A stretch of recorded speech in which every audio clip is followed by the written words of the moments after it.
Մենք կոչնչացնենք Հորմուզի նեղուցի հետ կապված ցանկացած հնարավորություն եւ ամբողջությամբ նրանց կզրկենք դրա նկատմամբ վերահսկողությունից։ Միթե նրանք չեն հասկանում, որ եթե իրենց սպառնալիքները երբևէ արդյունք տված լինեին, այսօր չէին հայտնվի այսքան հուսահատ վիճակում։ Իրանցիները չեն հեռացել եւ նրանց ու ԱՄՆ-ի միջև բանակցությունները շարունակվում են։ Իրանը միշտ եղել է նեղուցի պահապանը եւ միշտ կմնա այդպիսին։ Մարտական գործողությունները դադարեցնելու վերաբերյալ փոխըմբռնման հուշագրի ստորագրումից 3 շաբաթ անց Ամերիկայի Միացյալ Նահանգների եւ Իրանի միջև պատերազմը վերսկսվեց։ Կողմերը միմյանց են մեղադրում պայմանավորվածությունները չկատարելու մեջ։ Ով է ճիշտ եւ ում է ձեռնտու էսկալացիան։ Տեսեք, ճիշտ եւ սխալ կամ մեղավոր լինելը բավական հարաբերական է, բայց այն, որ փոխըմբռնման հուշագրի ստորագրման որպես երաշխավորներ երկրներ էին, որոնք իրենց կարողություններով եւ քաղաքական իմիջով եւ ռազմական եւ տնտեսական բոլոր առումներով որպես երաշխավորներ իրենց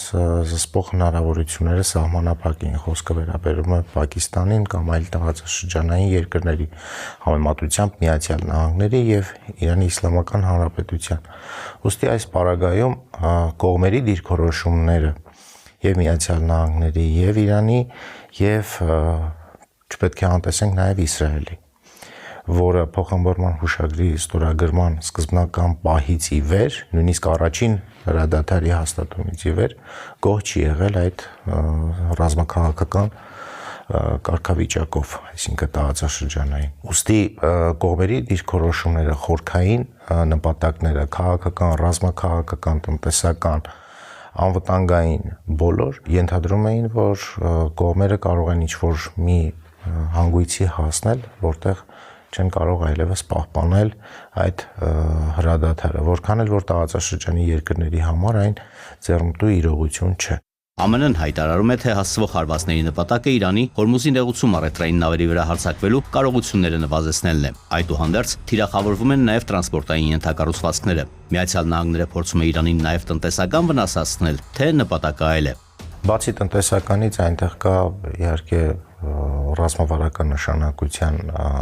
օբյեկտներ, ենթակառուցվածքներ, խոսքը վերաբերում է ոչ միայն Բանդար-Աբասի, Բուշերի կամ Չաբահարի մյուս նավահանգիստներին հասցվող վնասները կամ կղզիներում այնտեղ գտնվող օբյեկտներին։ Իհարկե կան այնտեղ ռազմական օբյեկտներ, որոնց նույնպես հասցվում են վնահարվածներ, բայց կան նաև ենթակառուցվածքներ, խոսքը վերաբերում է Բանդար-Աբասի երկաթուղուն, Գորգանի հյուսիսային հատվածում գտնվող երկաթուղուն, որոնց հարվածներ հասցնելը արդեն թույլ է տալիս ենթադրելու, որ այն ունի նպատակ զրկելու Իրանին իր ռազմավարական նշանակության մթերքների, ռազմամթերքի, սպառազինության միջոցների, գուցե այլ արտադրատեսակների ներմուծման, սնուցման հնարավորությունից։ Եվ սա միայն տնտեսական չէ։ Նպատակը Իրանին զրկել սնուցման,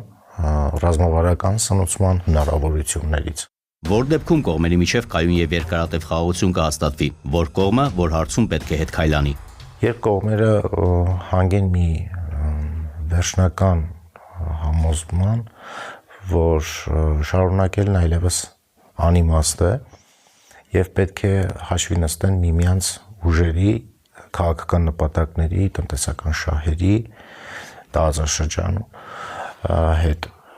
միայն այդ դեպքում, բայց հաշվի առնելով Իսրայելի ձգտումները, նպատակները տարածաշրջանային մեծ գլոբալ նպատակները, դա բավական հեռու է։ Մյուս կողմից էլ հաշվի առնելով նաև իրանցիների մենթալիտետը, մտածողությունը, կայսերական մտածողությունը, հենց միայն այն, որ իրենց պետականության գոյության պատմության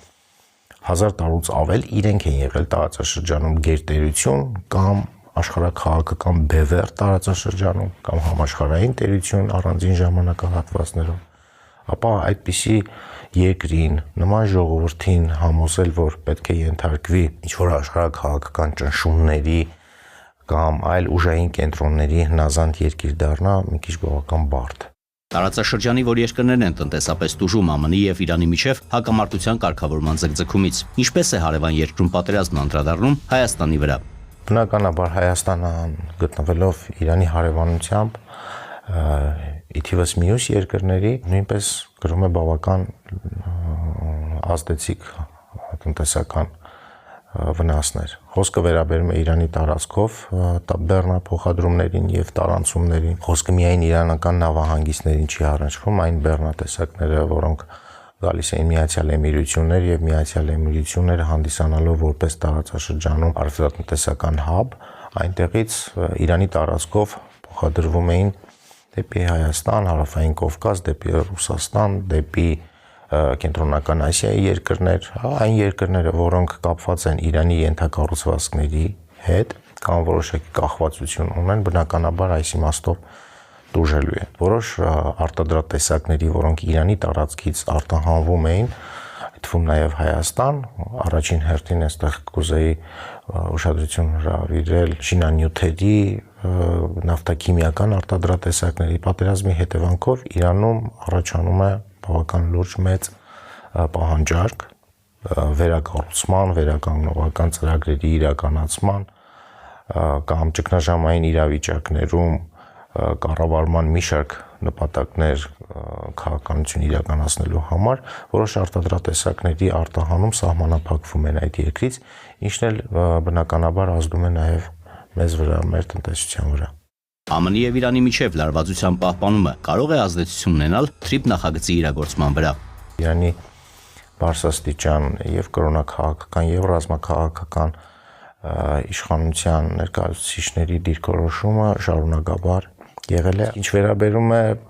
մեր Հարավային Կովկասի տարածաշրջանին, այստեղ Իրանի համար ավելի լուրջ սպառնալիքներ կան։ Մեր տարածաշրջանում խոսքը վերաբերում է իսրայելական ներկայությանը Ադրբեջանում եւ ազդեցությանը,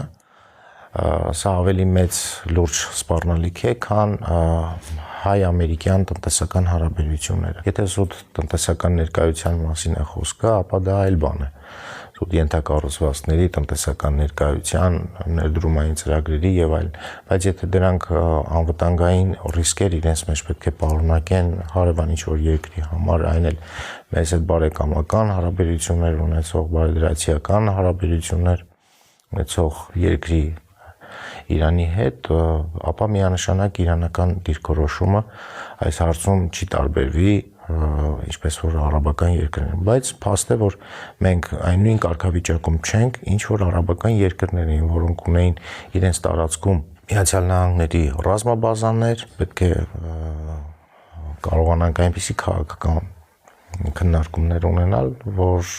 մեզ չպատկերացնեն հակաիրանական դաշտում։